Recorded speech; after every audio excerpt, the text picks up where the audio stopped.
nababatas ang pangongolekta ng PhilHealth contribution. Sobra naman daw kasi ang pondo ng ahensya pero paun sa utang. Nasa frontline ng balitang niya, si Marian Enriquez.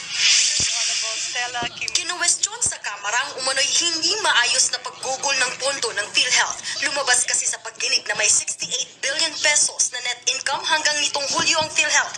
Meron din silang 460 billion pesos na investable funds. Sa laki ng pondo, nakapagtatakang hindi pa rin mabayad-bayaran ng ahensya ang utang nito sa mga ospital na lumobo na sa 27 bilyong piso dahil sa hindi umano'y maayos na paggastos. Suwestyon ni House Appropriations Panel Senior Vice Chair at Marikina Representative Stella Kimbo. Pwede ba munang isuspend ang pagkolekta ng PhilHealth premiums mula sa aming mga workers? Again, until such time that you show proof that you can effectively spend your funds.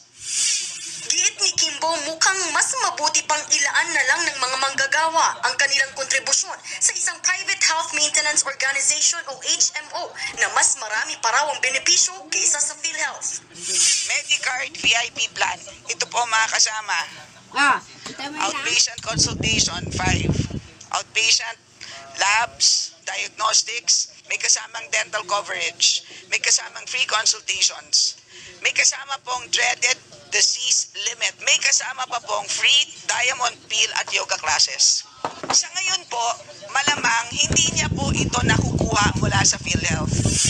Hindi naman direktang sinagot ni PhilHealth President Emmanuel Ledesma Jr. kung magagawa nga bang suspendihin ang pagkolekta ng kontribusyon. Pero pwede naman daw babaan na lang ang buwan ng premium o kaya naman ay dagdagan ang benefit packages. Pero yan ay kung when the reserve fund, which is currently at 336, reaches 470, that's based on the computation of actuary.